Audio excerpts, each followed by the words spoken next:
Well, welcome everybody to Stone Oak Park here in San Antonio. My name is Greg Wukasch and I'm the External Affairs Manager with the San Antonio Water System. And we're so thankful that you could join us here today. This is a beautiful place, but really the important story for this park out here is what happens to our drinking water in the Edwards Aquifer. You see, in this park are the two largest recharge features in all of Bexar County. And so it's just going to be a great tour, a great adventure. So come along with us and just enjoy your time with us today.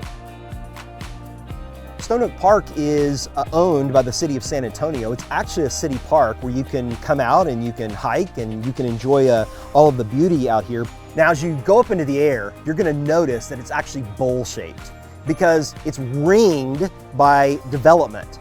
And then right here at Stone Oak Park, it's all been left natural. Natural because we want runoff to go into the recharge caves to get into the Edwards Aquifer to recharge our water supply. Now, what we need to remember is that everything that falls onto the ground has the potential to actually run off into our drinking water supply. So when you're out here hiking and you've got your pets with you, we ask that you please make sure you pick up their waste so it doesn't get into our drinking water. Right through the middle of the park, you're gonna see Mud Creek. Now, Mud Creek is dry, right? But when it rains, oh my goodness, Mud Creek fills up with a lot of water. It floods this park. And in just a second, we're gonna actually go take a look at one of the largest earthen dams right here in this park that helps to recharge the water into the Edwards Aquifer.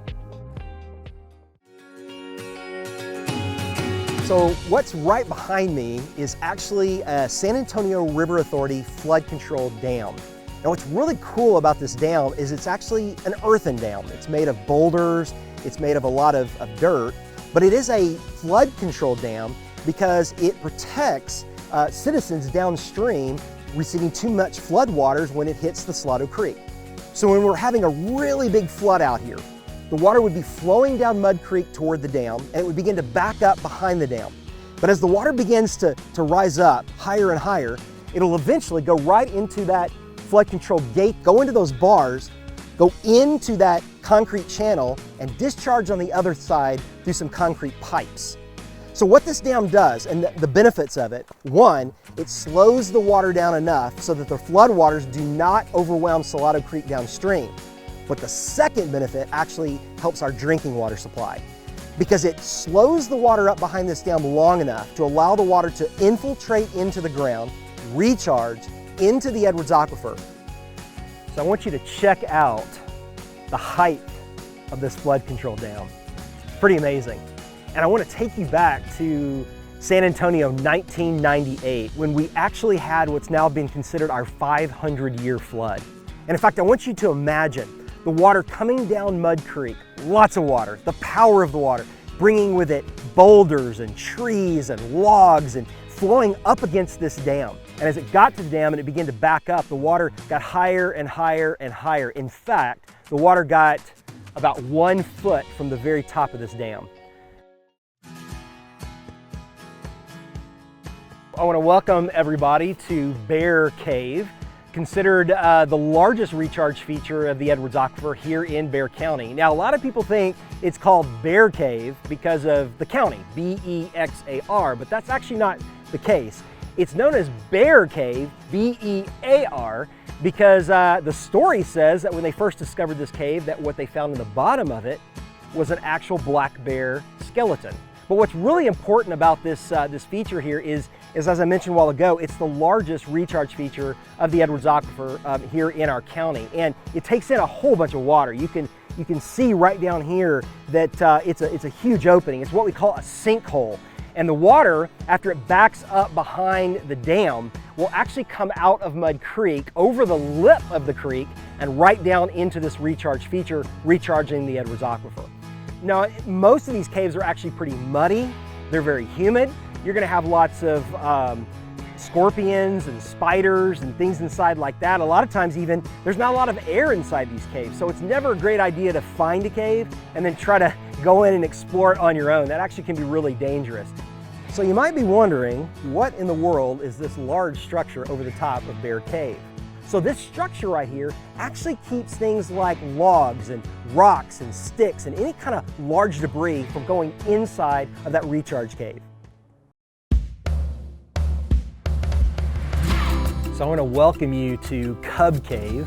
Now, Cub Cave is called Cub Cave because it's actually the smaller of the two caves, believe it or not. I know you're looking at this saying, well, no way, this is much bigger than Bear Cave, but actually it's not. The cave opening itself is actually really small. All this rock that you see around me that I'm standing on is actually what we call breakdown. It used to be the ceiling of the cave. So then at some point with kind of erosion processes and just over time, the ceiling collapsed and that's what we have right here. Interesting about this cave, it is a recharge feature to the Edwards Aquifer. And just like the first one, when we get a major rainstorm, when the power of the water is coming down the watershed, coming down Mud Creek, if it gets high enough because of the flood control dam, it actually backs the water up and then it begins to spill right down here into Cub Cave and then eventually right into the recharge feature itself. Now, one of the things I love about Cub Cave is the fact that this is a really good example of karst limestone, calcium carbonate, a great example of sedimentary rock, the layers that have been laid down through the years over and over and over again. And in fact, what you're gonna see is then at the bottom, you're gonna see some of these stalactites and stalagmites. Now, a stalactite is actually coming from the top of the cave and a stalagmite is coming from the bottom of the cave. I always think of it as stalagmite.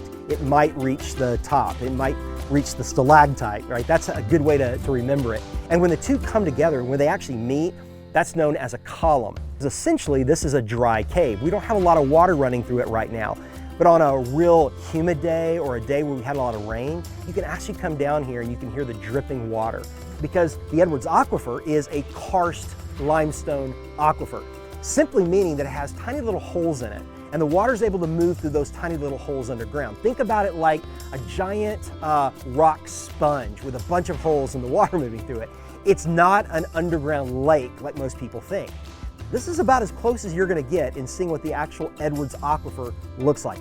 The other part about this Cub Cave that's really fascinating is the archaeology down here. Imagine for just a quick second.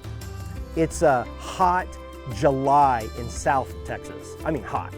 This would be a perfect spot. This rock overhang, this coolness down here, this little bit of humidity would have been a perfect spot to be able to come down here and just stay for a period of time during the hot summer months and then move on when things begin to get a little bit cooler. So that's exactly what the archaeology team found, was that people kind of move through here over a period of time.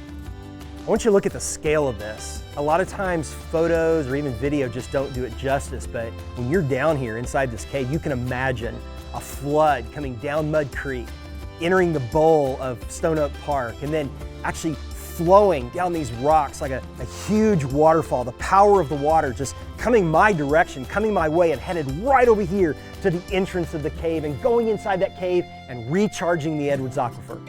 This is, right here, the birthplace of our water supply.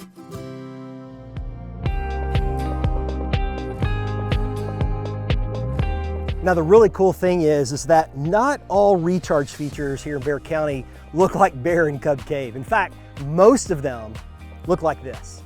Small cracks, holes, and creek beds all across our county where water can flow into after we get a rainstorm. We can have the water coming down the creek and it's a raging storm and the water gets into these cracks and these holes and these fissures and recharges our aquifer. Or it can just be a slight rain where the water comes down and eventually they just begin to kind of seep into the ground over a period of time. But we can't ever forget oils, paint, gas, pet waste can still get into our drinking water supply even through these small areas.